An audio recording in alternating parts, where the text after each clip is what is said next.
मित्रों, यह तो हम जानते हैं कि पृथ्वी पर जन्म लेने वाला कोई भी प्राणी अमर नहीं होता, अर्थात उसे एक ना एक दिन मरना ही होता है।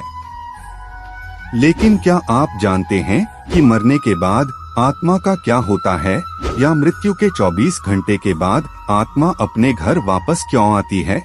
और वह कितने दिनों तक अपने घर में रहती है? अगर नहीं जानते तो मैं बता दूं कि इन सभी सवालों का जवाब गरुड़ पुराण में विस्तार से बताया गया है।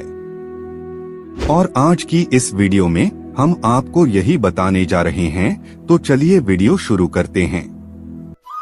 नमस्कार श्रोताओं, एक बार फिर से आपका हमारे YouTube चैनल में बहुत बहुत स्वागत है। गरुड़ पुराण में बताया गया है, जब किसी की मृत्यु हो जाती है तो यमराज के दूत उसकी आत्मा को अपने साथ यमलोक ले जाते हैं, जहां उसके पुण्य और पाप कर्म का लेखा जोखा किया जाता है और फिर 24 घंटे के अंदर यमदूत उस प्राणी की आत्मा को वापस उसके घर छोड़ जाते हैं। यमदूत के द्वारा वापस छोड़ जाने के बाद मृतक की आत्मा अपने परिजनों के बीच ही भटकती रहती है और अपने परिजनों को पुकारती रहती है, लेकिन उसकी आवाज कोई नहीं सुनता। यह देख मृतक की आत्मा बेचैन हो जाती है और जोर जोर से चिल्लाने लगती है, तब भी उसकी आवाज को कोई नहीं सुनता।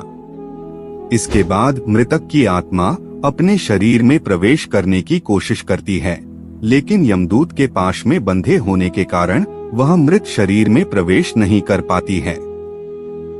इसके अलावा गरुड़ पुराण में बताया गया है, किसी की मृत्यु हो जाने पर जब उसके परिजन रोते बिलखते हैं तो यह देख मृत आत्मा दुखी हो जाती है और वह भी रोने लगती है, लेकिन वह कुछ कर नहीं पाती और लाचार होकर अपने जीवन में किए गए कर्मों को याद करके दुखी हो जाती है। गरुड़ पुराण की माने तो जब यमदूत मृतक की आत्मा को उसके परिजनों के बीच छोड़ जाते हैं तो उसके बाद उस आत्मा में इतना बल नहीं रहता कि वह यमलोक की यात्रा तय कर सके। गरुड़ पुराण के अनुसार किसी भी मनुष्य की मृत्यु के बाद जो 10 दिनों तक पिंडदान किया जाता है, उससे उस मृत आत्मा के विभिन्न अंगों की रचना होती है और फिर 11वें और 12वें दिन जो पिंडदान किया जाता है, उससे उस मृतक आत्मा की शरीर रूपी मांस और त्वचा का निर्माण होता है। और जब 13वें दिन तेरही की जाती है और मृतक के नाम से जो पिंडदान किया जाता है, उससे ही वह यमलोक तक की यात्रा तय करती हैं। अर्थात मृत्यु के पश्चात 13 दिनों तक जो मृत आत्मा के नाम से पिंडदान किया जाता है, उसी से आत्मा को मृत्यु लोक से यमलोक तक जाने का बल मिलता है। मित्रों, इसलिए गरुड़ पुराण में बताया गया है कि जब किसी मनुष्य की मृत्यु हो जाती है तो उसकी आत्मा 13 दिनों तक अपने परिजनों के बीच भटकती रहती है और इसके बाद मृतक की आत्मा मृत्युलोक से यमलोक की सफर पर निकल पड़ती है, जिसे पूरा करने में उसे 1 साल यानी 12 महीने का वक्त लगता है। मान्यता के अनुसार 13 दिनों तक किया गया पिंडदान इस 1 वर्ष मृतक की आत्मा के लिए भोजन समान होता है। मित्रों, अब आपके मन में सवाल उठ रहा होगा कि अगर किसी मृत आत्मा के निमित्त पिंडदान नहीं किया गया तो क्या होगा?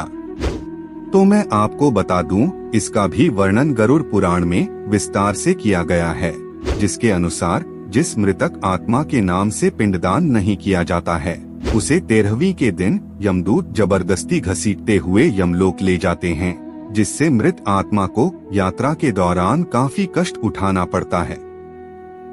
इसलिए हिंदू धर्म में हर मृत आत्मा के नियमित 13 दिनों तक पिंड दान किए जाना आवश्यक बताया गया है। इन सब के अलावा गरुड़ पुराण में यह भी बताया गया है कि 13वीं के दिन मृतक के निमित्त परिजनों के द्वारा किया जाने वाला भोज कर्ज लेकर किया जाए तो मृत आत्मा को शांति नहीं मिलती। मृत आत्मा को इन बातों का बड़ा ही कष्ट होता है, मन ही मन सोचता है कि काश मैं अकेले ही कष्ट उठाता।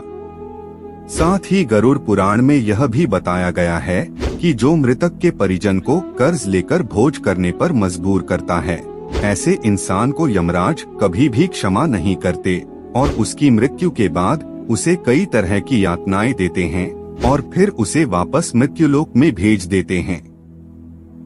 साथ ही गरुड़ पुराण में यह भी बताया गया है कि जो मनुष्य जीवित रहते पुण्य कर्म करता है उसे यमदूत मृत्यु के 13 दिनों बाद अपने साथ यमलोक ले जाते हैं और ऐसी आत्मा को मृत्युलोक से यमलोक तक जाने वाले मार्ग में किसी भी तरह का कष्ट नहीं भोगना पड़ता। वहीं जो मनुष्य अपने जीवन काल में बुरे कर्म करता है उसे यमदूत पूरे रास्ते कई तरह की यातनाएं देते हैं, जिससे वह थर थर कांपने लगता है और यमदूतों से बार बार क्षमा मांगता है, लेकिन यमदूत उसे क्षमा नहीं करते।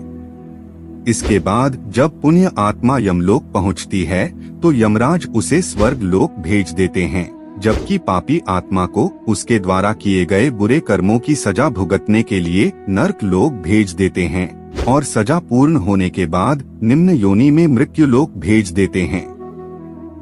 तो मित्रों, उम्मीद करता हूँ कि आपको समझ में आ गया होगा कि आखिर मृत्यु के 24 घंटों के बाद आत्मा अपने घर वापस क्यों आती है। मित्रों, वीडियो अच्छी लगी हो तो लाइक करके हमारे चैनल को सब्सक्राइब कर लीजिए ताकि ऐसे ही सनातन धर्म से जुड़ी जानकारी आप तक पहुंचती रहे। वीडियो पूरा देखने के लिए आपका बहुत बहुत धन्यवाद।